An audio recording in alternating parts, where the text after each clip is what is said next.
Nous avons tous entendu parler de l'Évangile et l'expression « prêcher l'Évangile » est assez bien connue. Mais de quoi s'agit-il au juste? Qu'est-ce que cela veut dire précisément? Ce n'est pas un sujet sans importance. Que vous le réalisiez ou non, cela aura bientôt un impact majeur dans votre vie et dans celle de vos êtres chers. Nous le verrons au cours de cette émission. Il existe de nombreuses confessions et sectes religieuses qui prêchent différents évangiles. Certaines prêchent l'Évangile de Jésus-Christ, d'autres l'Évangile de la grâce, certaines autres l'appellent l'Évangile du royaume, ou même encore le message d'Israël. Pourquoi autant de confusion et pourquoi toutes ces différences, alors que le message annoncé par Jésus-Christ est unique et il ne peut pas y en avoir deux? Pour quelle raison la connaissance du seul véritable Évangile prêché par Jésus-Christ a-t-elle été perdue au cours de l'histoire? Le monde a littéralement perdu de vue ce message important. Et de nos jours, les gens croient plusieurs évangiles, non seulement différents, mais souvent même contradictoires. Preuve à l'appui, nous définirons en quoi consiste le véritable Évangile et pourquoi il est appelé à prendre une importance sans précédent à l'époque où nous vivons. Nous verrons qu'il est directement lié aux conditions mondiales présentes, à ce qui se passe maintenant sur la planète. Vous serez surpris de constater à quel point le véritable Évangile explique les événements de ces temps difficiles et inhabituels dans lesquels nous nous trouvons. Vous réaliserez aussi qu'il constitue en fait un encouragement puissant en ce qui concerne l'avenir. Restez à l'écoute.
Salut à vous!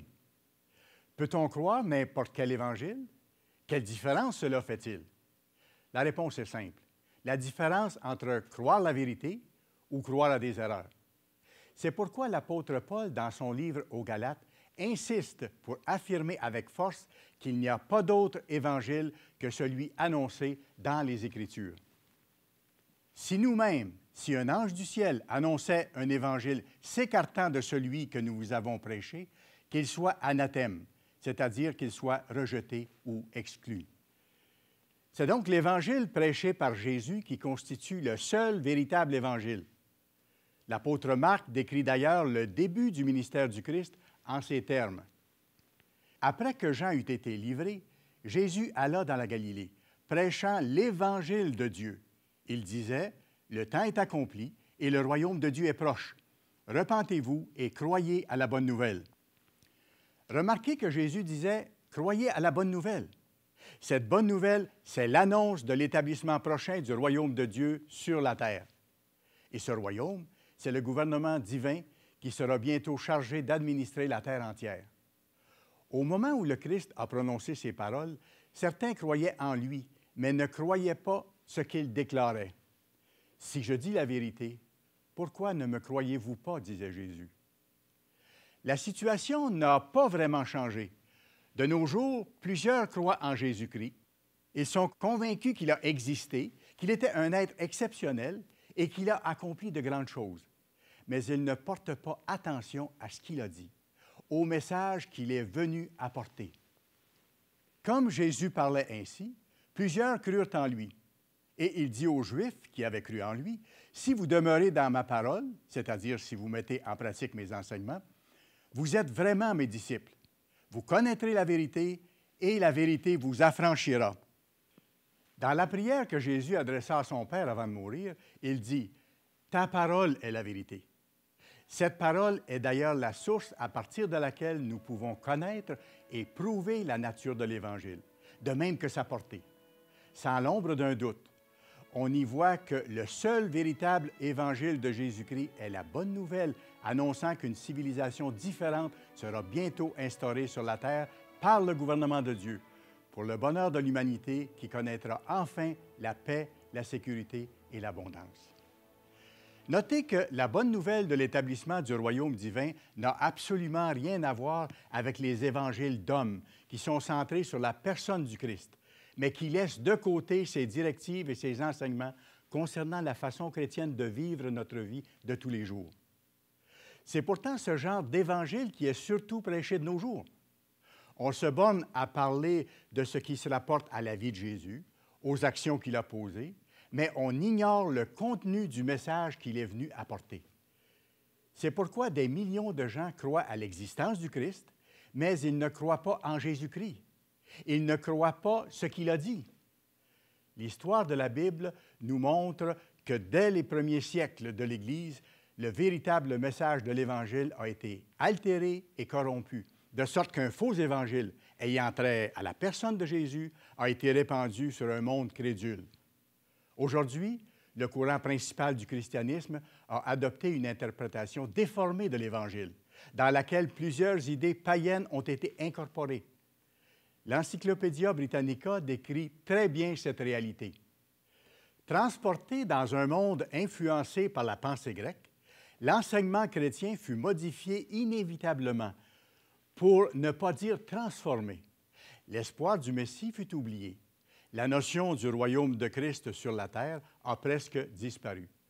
Le chemin qui mène au salut fut modifié, de même que la signification du salut, particulièrement après que l'Empire romain eut adopté le salut chrétien. Un salut qui n'était plus la descente de la Nouvelle Jérusalem sur la terre, mais l'ascension des saints dans les cieux. On ne parlait plus de la résurrection du corps physique, mais de l'immortalité de l'âme.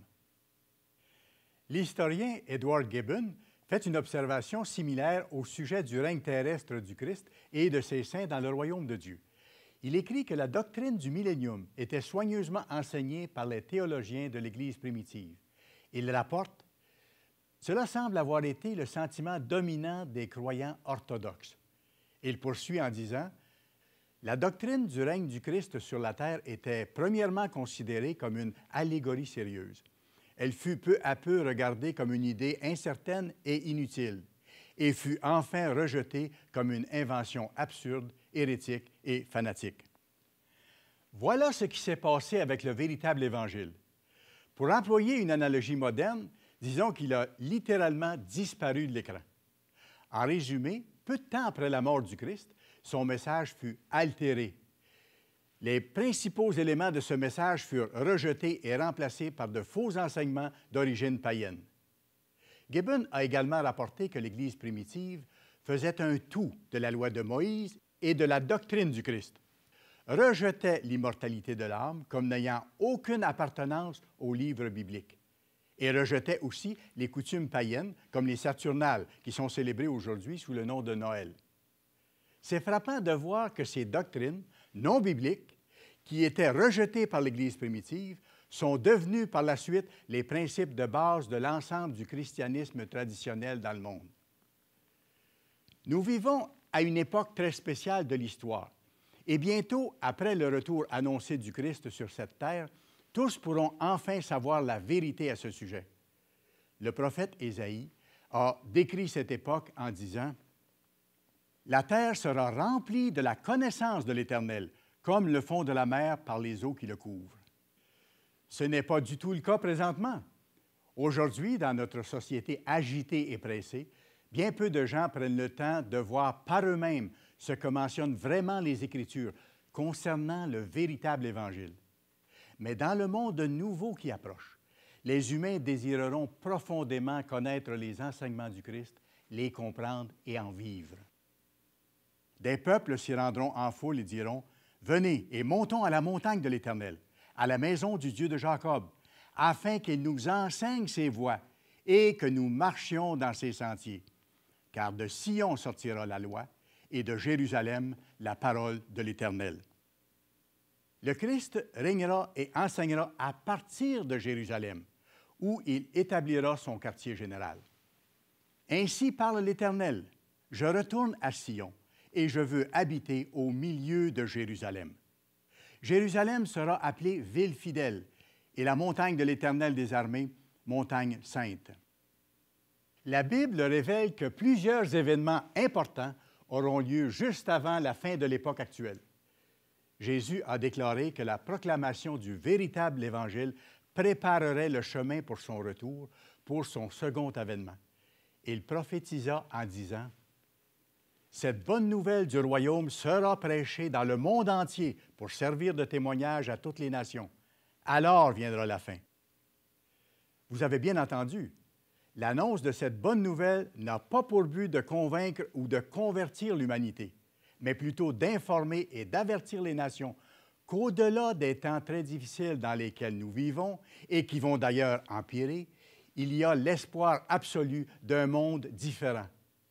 Cette nouvelle société heureuse ne sera pas instaurée par des efforts humains, mais par l'intervention du Tout-Puissant, comme il l'a promis. Notre travail consiste à faire connaître ce qui vient, cette bonne nouvelle, car le Christ a ordonné à ses disciples « Allez de par le monde et prêchez la bonne nouvelle à toute la création. » C'est pourquoi nous annonçons ce témoignage depuis plus d'un demi-siècle, par l'impression et la distribution de millions de revues, par nos émissions télévisées et radiophoniques, de même que par nos sites Internet et divers médias sociaux. Nous vivons en ces temps de la fin, annoncés par le Christ, alors que la bonne nouvelle peut maintenant, grâce à la technologie moderne, être annoncée dans le monde entier, ce qui n'était pas possible auparavant. Les prophéties qui se réalisent présentement dans la multitude des événements mondiaux nous montrent clairement que nous sommes à cette époque sans précédent. Nous annonçons qu'au-delà des temps difficiles que nous traversons, une civilisation totalement différente sera établie sur la terre, une société heureuse fondée sur la culture de Dieu, sur ses lois de justice et de paix. L'émission va se poursuivre dans quelques instants. Pour en apprendre davantage sur le sujet présenté aujourd'hui, visitez notre site Internet de www.mondedemain.org. Vous pourrez y lire ou commander la brochure « La restauration du christianisme apostolique ». Cette publication gratuite démontre que le Christ non seulement observa la loi, mais il l'amplifia. Tous les apôtres et disciples du Christ, incluant l'apôtre Paul, observèrent et enseignèrent ces mêmes commandements qui mènent à la vie éternelle. Pour lire, télécharger ou commander un exemplaire gratuit de l'offre d'aujourd'hui, utilisez le code réponse rapide apparaissant à l'écran. Vous pourrez également y lire ou télécharger notre revue « Le Monde de demain ». Voyons maintenant plus précisément en quoi consiste l'Évangile.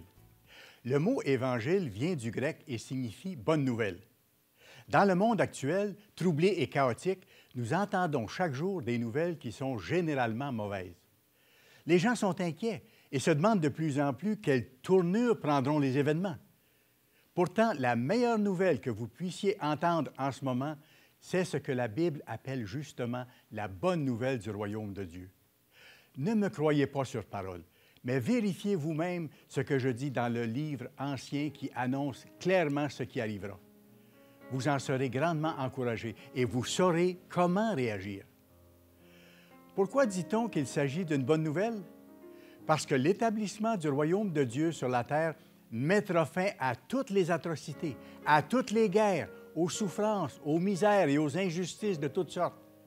Le Christ établira enfin la paix mondiale et les êtres humains pourront vivre de façon harmonieuse, productive et joyeuse. Voilà qui peut sembler utopique, mais sachez qu'il s'agit d'une réalité qui approche à grands pas. La Bible décrit d'ailleurs à plusieurs reprises et avec précision ce que sera ce monde nouveau. Le prophète Ésaïe a déclaré « Il arrivera dans la suite des temps que la montagne de la maison de l'Éternel sera fondée sur le sommet des montagnes. De leurs glaives, ils forgeront des joyaux, et de leurs lances des serpes. Une nation ne tirera plus l'épée contre une autre, et l'on n'apprendra plus la guerre. » Dans le langage biblique, une montagne représente un gouvernement. On le voit bien dans le livre de Daniel, lorsque le prophète donne l'explication du songe du roi Nebuchadnezzar au sujet de la fin de la société actuelle. La pierre qui avait frappé la statue devint une grande montagne et remplit toute la terre. Dans le temps de ces rois, le Dieu des cieux suscitera un royaume qui ne sera jamais détruit et qui ne passera point sous la domination d'un autre peuple. Il brisera et détruira tous ces royaumes-là et lui-même subsistera éternellement. Il est ici question du gouvernement divin, qui est le thème même du véritable Évangile. Ce gouvernement sera placé sous la direction du Christ, le roi des rois, et il remplacera toutes les autres formes et niveaux de gouvernement de la terre.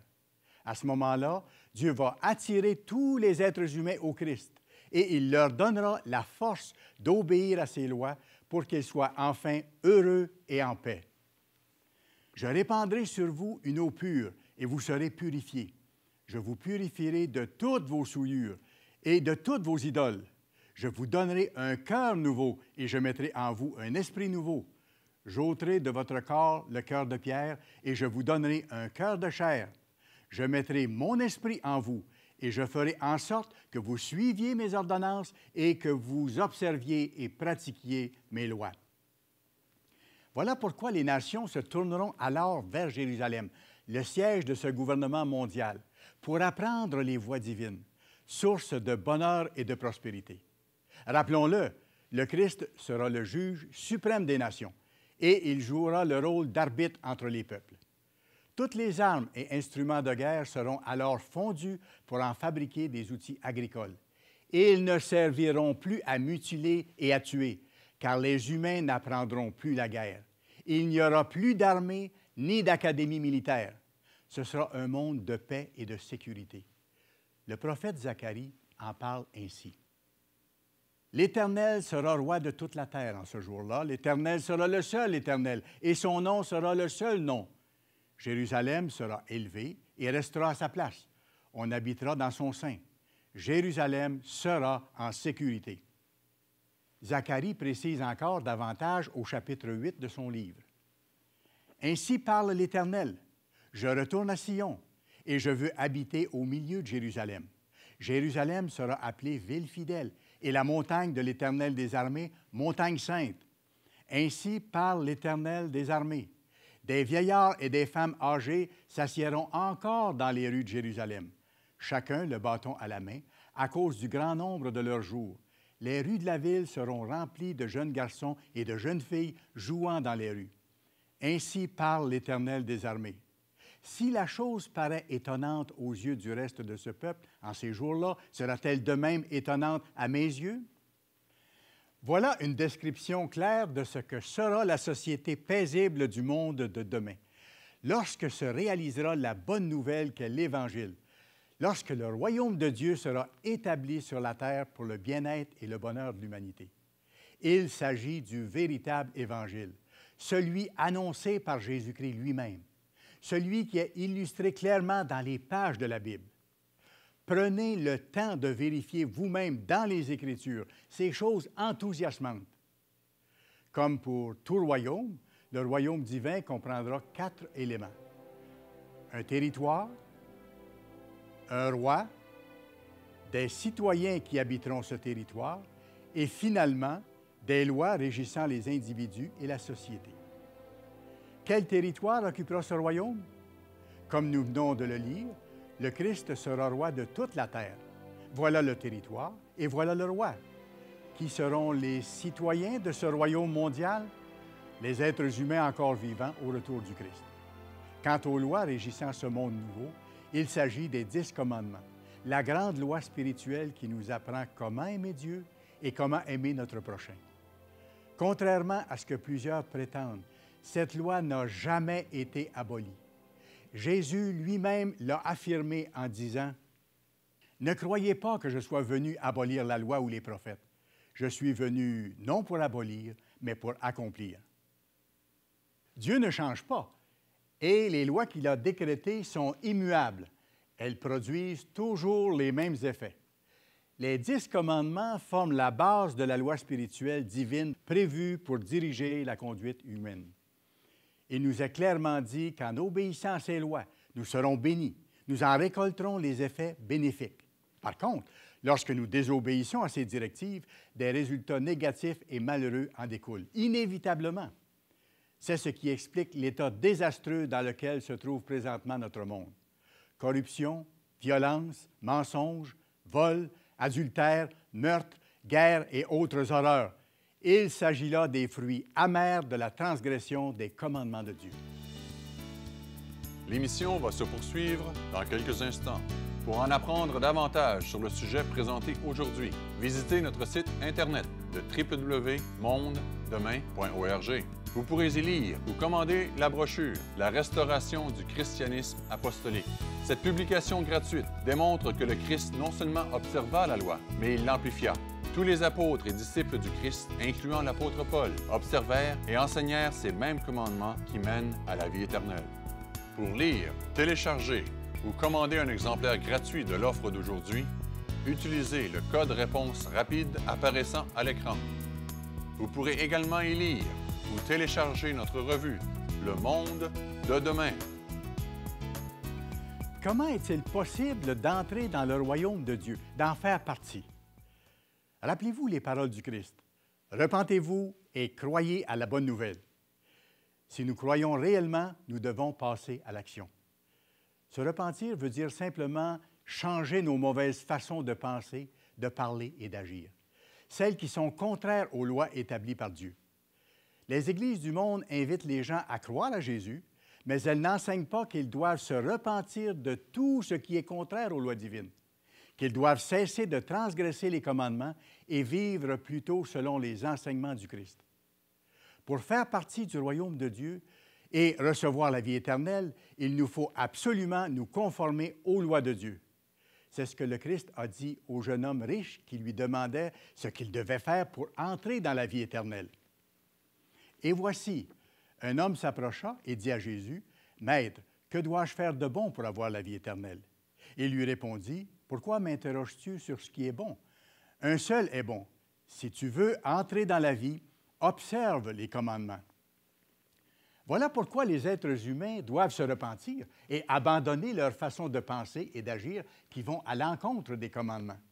Voilà pourquoi ils doivent aussi être baptisés pour obtenir le pardon de leurs fautes et recevoir ensuite le Saint-Esprit de Dieu, la puissance nécessaire pour changer totalement et se préparer à entrer dans le royaume divin au moment du retour de Jésus-Christ sur cette terre. C'est exactement ce qu'a expliqué l'apôtre Pierre à ceux qui ont eu le cœur vivement touché après l'avoir entendu parler du sacrifice du Christ venu mourir pour payer l'amende de nos péchés. Pour être pardonné, il faut reconnaître nos fautes, être baptisé et travailler avec l'aide de Dieu à ne plus les répéter. Pierre leur dit, « Repentez-vous et que chacun de vous soit baptisé au nom de Jésus-Christ pour le pardon de vos péchés, et vous recevrez le don du Saint-Esprit. » Le même apôtre Pierre nous rappelle aussi que Dieu donne sa puissance uniquement à ceux qui s'appliquent à mettre ses lois en pratique. Nous sommes témoins de ces choses, de même que le Saint-Esprit que Dieu a donné à ceux qui lui obéissent. Impossible d'être plus clair. Voilà le chemin qui mène au royaume et à la vie éternelle. Cela résume précisément ce que le Christ a déclaré en disant « Repentez-vous et croyez à la bonne nouvelle ». C'est sans contredit un appel à l'action. Et le premier pas que nous devons faire, c'est de nous détourner du péché. Mais qu'est-ce que le péché? La Bible le définit clairement. Quiconque pratique le péché transgresse la loi, et le péché est la transgression de la loi. Les 4 premiers commandements définissent nos rapports avec Dieu, alors que les 6 derniers définissent les rapports que nous devons avoir avec les autres êtres humains. Ces lois sont très simples. Néanmoins, elles transforment déjà, pour le mieux, la vie de ceux qui les mettent aujourd'hui en pratique. Après le retour du Christ, au moment où le royaume de Dieu sera établi sur la terre, ces mêmes lois immuables constitueront le fondement même de la nouvelle société. À mesure que ces lois parfaites seront enseignées et appliquées, ce monde deviendra heureux, paisible et prospère. Le message du Christ, son Évangile, annonçait l'établissement du gouvernement de Dieu sur la terre. Oui, le Christ viendra avec puissance et une grande gloire, comme le déclare Matthieu 24 au verset 30. Alors le signe du Fils de l'homme paraîtra dans le ciel. Toutes les tribus de la terre se lamenteront, et elles verront le Fils de l'homme venant sur les nuées du ciel avec puissance et une grande gloire.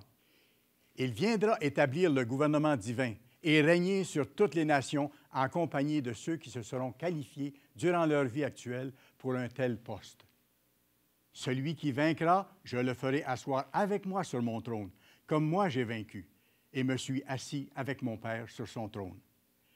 Il a également dit, « À celui qui vaincra et qui gardera jusqu'à la fin mes œuvres, je donnerai autorité sur les nations. » Voyez aussi ce que le prophète Ésaïe annonce au sujet du futur gouvernement du Messie.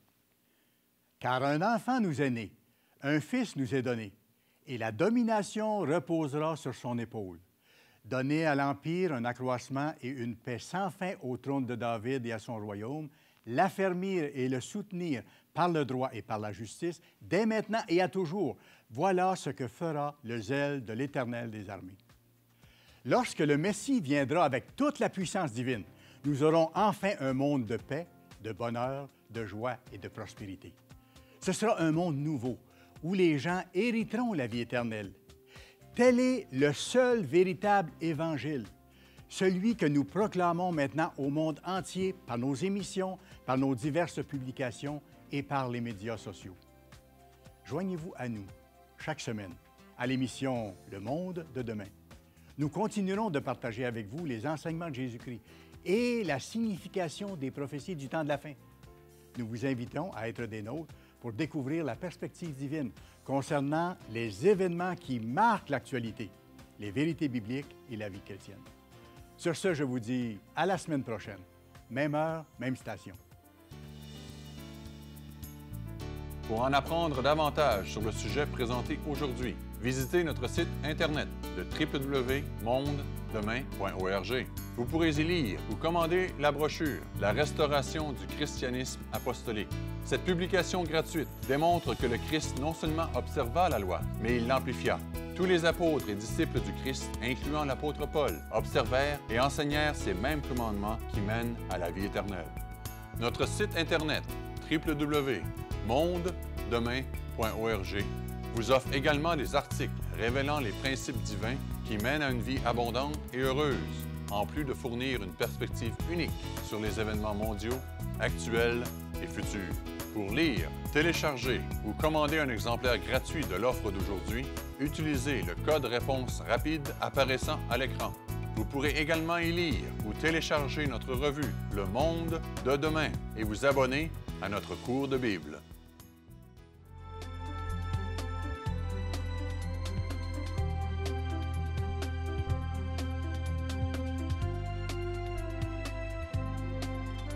Cette émission est produite par l'Église du Dieu vivant.